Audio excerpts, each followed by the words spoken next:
Comment faire sa facturation électronique gratuitement en 2026 sans payer des outils payants? Et ben c'est ce que je vais te partager dans ce tuto. Donc on est parti. Donc dans mon cas, je passe par Indy et Indy, il propose une version en fait 100% gratuite pour faire sa facturation électronique sans aucune limite de facture, que tu aies 5 factures par mois, 20 factures électroniques par mois. Tu peux le faire avec la version gratuite et après, ils ont des versions payantes qui là vont plus être destinées si tu souhaites faire toutes tes déclarations avec. Donc moi, vu que je fais toutes mes déclarations aussi avec, j'ai un abonnement payant premium. Mais si tu souhaites juste faire ta facturation électronique, tu peux te mettre sur la version gratuite. Et d'ailleurs, si tu n'as pas un compte, je te mettrai directement le lien ci-dessous pour que tu puisses faire ta facturation électronique gratuitement. Et comme tu peux le voir, tu as l'envoi et la réception de factures électroniques conforme aux nouvelles normes et 100% gratuit, sans limite d'usage. Et c'est un lien exclusif qui, comme tu peux le voir, te permet d'avoir un code promo intégré. Donc, tu as un bonus sur la version gratuite et après aussi sur toutes les versions payantes. Ça te permet d'avoir un mois offert pour les tester gratuitement. Donc, c'est juste hyper intéressant. N'hésite pas à en profiter parce que si tu vas sur le site d'Indy directement, tu as strictement rien d'offert. Donc, je te mettrai le lien en dessous. Et maintenant, on va voir comment faire une facture électronique de A à Z ensemble en quelques minutes. Alors, juste avant de faire sa facture électronique, il faut savoir que tu as plusieurs onglets ici. Nous, ce qui va nous intéresser, c'est la partie facturation. Mais là, tu as quelques autres onglets que je te partage. Donc, tu as le pilotage. Je n'ai pas cliqué dessus, sinon je dois tout flouter. Mais tu as l'évolution de ton chiffre d'affaires mois après mois et même année après année. Et ça te permet de voir notamment la saisonnalité de ton activité. Dans mon cas, je sais que mai, juin, juillet, c'est catastrophique. J'ai beaucoup moins de demandes au niveau de mes clients et ça repart fin août, septembre, etc. Après, tu as la partie transaction. Là, c'est que tu peux directement relier ton compte bancaire de ton entreprise sur Indy et comme ça, tu as toutes tes entrées d'argent et tes sorties d'argent et ça va compléter le pilotage et tu sais en temps réel combien tu vas devoir payer de taxes, si tu es assujetti à la TVA, combien il y a de TVA, etc.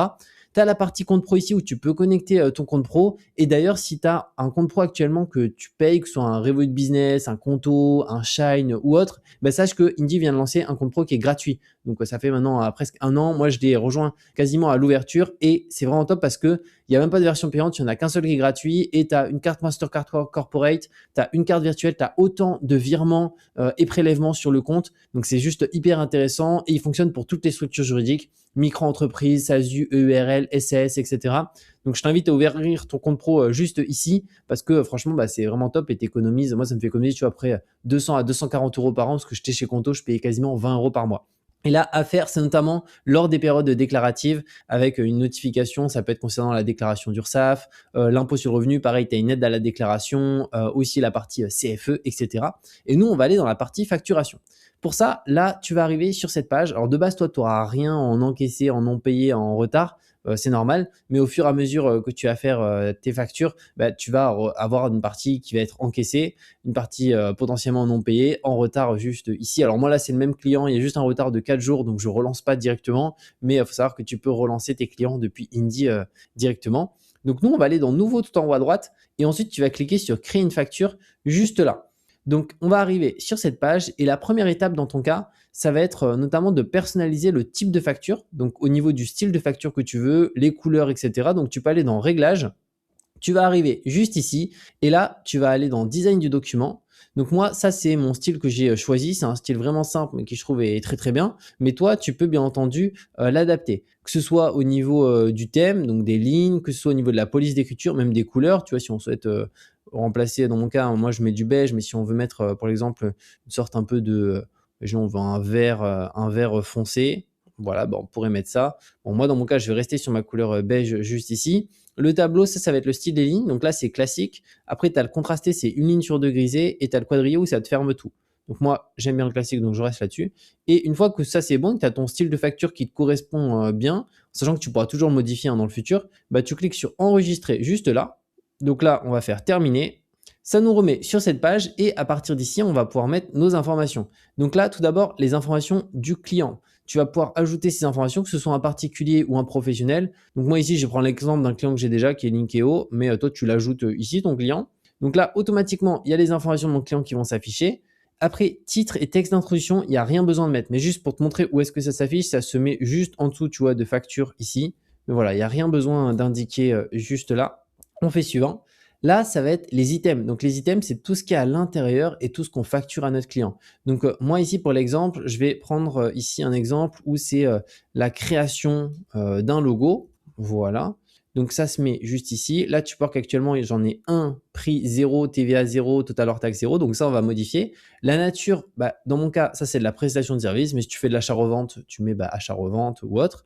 La description, là, c'est si tu souhaites détailler qu'est-ce que tu factures. Donc moi, ici, ce que j'aime bien faire, c'est détailler pour tous mes clients à chaque fois que je facture quelque chose, qu'ils aient un peu plus d'informations. Donc imaginons, il y a 3 propositions, 2 mock-up et par exemple 2 rectifications qui sont possibles. Voilà. Donc là, il y a les informations ici et ensuite, on va pouvoir indiquer le prix. Donc imaginons le logo, je l'ai facturé à ce client 240 € avec les 3 propositions, 2 mock-up et les 2 rectifications. Là, tu peux voir que la TVA, elle est à 0. Alors là, ça va dépendre, est-ce que tu es assujetti à la TVA ou non? Moi, dans mon cas, je suis sous les seuils de franchise de TVA, donc je n'ai pas de TVA à facturer. Mais ça, c'est propre à ta structure d'entreprise, micro-entreprise, SASU, URL et en fonction des seuils où tu es. Donc moi, je reste en hors taxe, mais si tu es assujetti à la TVA, tu te mets en TTC et avec le taux de TVA que tu as. Ça, en général, c'est 20%, mais tu as certains produits où ça peut être moins. Typiquement, l'alimentaire, c'est 5,5. Les livres, il me semble que c'est 10%. Donc là, tu mettras ton taux de TVA en fonction de ce qui est vendu. Et là, on clique sur suivant. Mais juste avant, tu peux aussi ajouter un autre item, autant d'items que tu le souhaites. Là, j'en ai mis un, mais si imaginons aussi, je crée quelque chose d'autre pour mon client que je facture, je peux l'indiquer. Là, on va faire simple, on va se mettre juste là-dessus. Je fais suivant.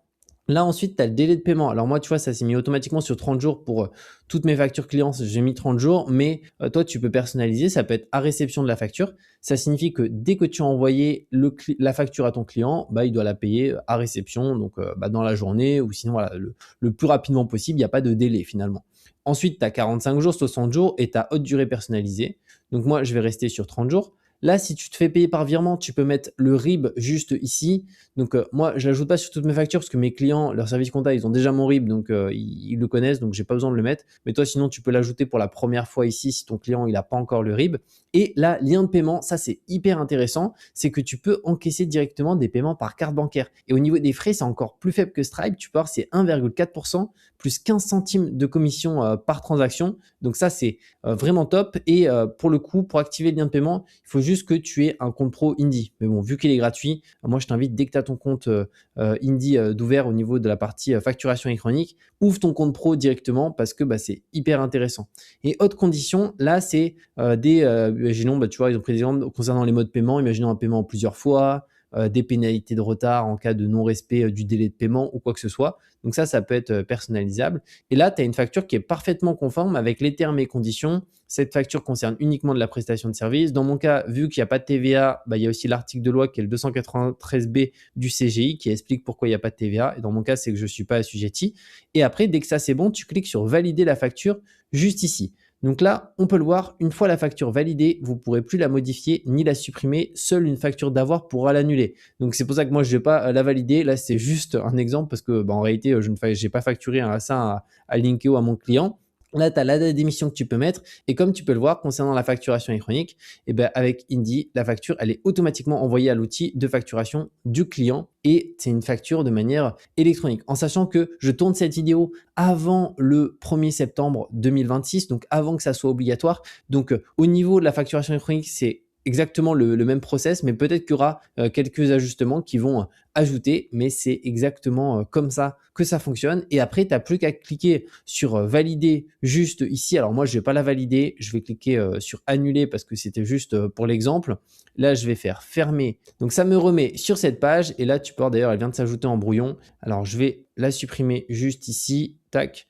Et voilà, donc voilà comment ça se passe pour faire une facture de manière électronique de A à Z. Comme je t'ai dit, de toute façon, si tu n'as pas un compte Indie, je te mettrai un lien ci-dessous qui te permet de faire ta facturation électronique gratuitement et au-delà de ça, d'avoir un bonus sur la version gratuite et aussi sur les versions payantes d'avoir un mois offert. Donc c'est juste hyper intéressant et on se retrouve très bientôt pour de nouvelles vidéos.